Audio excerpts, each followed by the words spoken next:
Welcome to Smart Updates, your trusted source for breaking headlines, global insights, and sharp analysis from around the world. If you are new here, do not forget to hit that subscribe button so that you never miss an update. The South China Sea is the beating heart of global maritime trade, connecting the Indian Ocean to the Pacific. Trillions in goods pass through each year, making its stability vital for the world economy. Disruptions here ripple across international markets, affecting energy, raw materials, and finished products. The sea is also rich in oil, gas, and fisheries, fueling competition among coastal nations. This competition creates a delicate balance between cooperation and conflict. Geopolitically, the South China Sea is where great powers intersect. The US champions freedom of navigation, while China seeks dominant control, turning the sea into a potential flashpoint. For Southeast Asian nations, the sea is central to their identity and security. Countries like the Philippines, Vietnam, Malaysia, and Brunei base their claims on international law, especially UNCLOS. Their ability to patrol, protect, and exploit these waters is a matter of national pride and survival. The future of the region hinges on how these smaller nations navigate great power competition. The South China Sea is not just a regional issue, it's a global concern. Its fate will shape the economic and security landscape for decades to come. The world is watching what happens next. China's 9-dash line claims nearly 90% of the South China Sea, overlapping with the exclusive economic zones of several Southeast Asian countries. To enforce its claims, China has built artificial islands with military infrastructure, projecting power deep into the region. These outposts allow China to monitor and control vast areas, intimidating other claimants. China also uses gray zone tactics, deploying Coast Guard and maritime militia to harass foreign vessels and block resupply missions. These actions fall just below open conflict, but steadily erode the resolve of smaller states.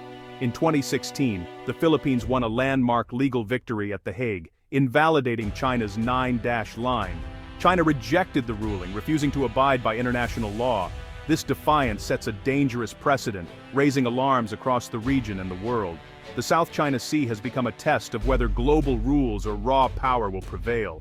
The stakes could not be higher.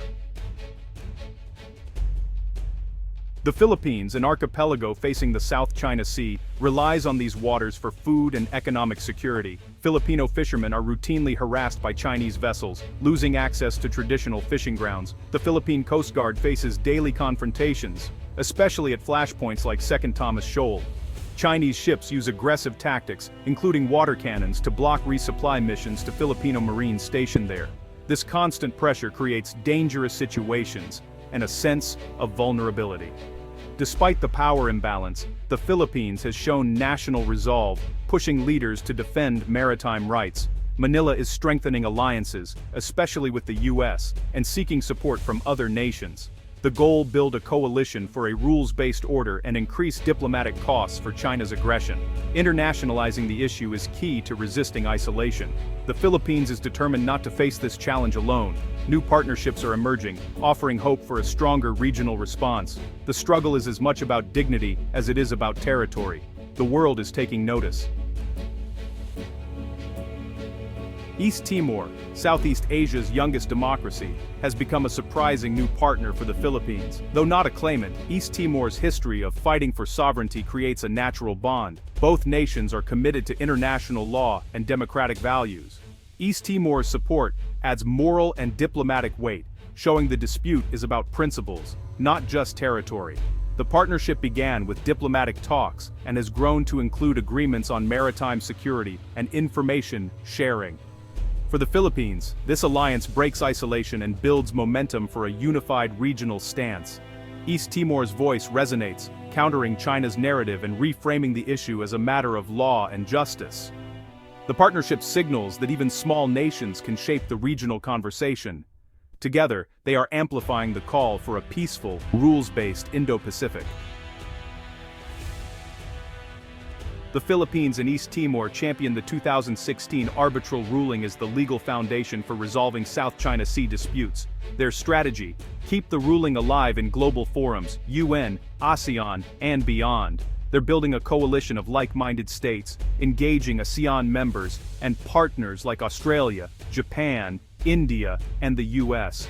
The message upholding international law protects the global system, not just the Philippines.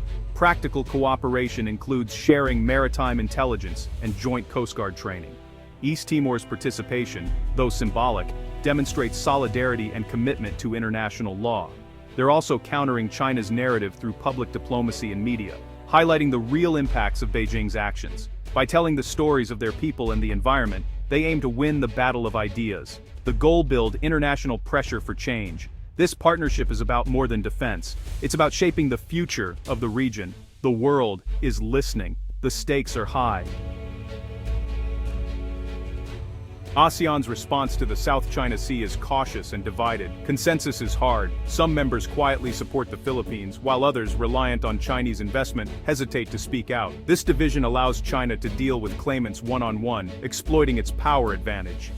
The Philippines-East Timor partnership seeks to break this pattern, building alliances outside ASEAN's slow consensus. Privately, many Southeast Asian nations worry about China's growing dominance and disregard for international law. East Timor's involvement signals that even non-claimants see this as a matter of principle. The partnership could shift ASEAN's conversation, reframing the dispute as a test of the region's values. Will ASEAN stand for rules and mutual respect, or yield to power? The answer will shape Southeast Asia's future. The region is watching, and so is the world. Major powers are watching the Philippines-East Timor partnership closely. The US supports Manila, affirming its defense treaty and welcoming the new alliance as part of a free and open Indo-Pacific. Japan and Australia have strengthened security ties with the Philippines, seeing regional unity as a strategic asset. European nations have sent naval vessels to the region, signaling support for international law. The partnership is seen as a courageous stand by smaller states to defend the global commons. China, meanwhile, dismisses the alliance as insignificant and accuses Manila of colluding with outsiders. Beijing insists on bilateral talks, seeking to isolate claimants.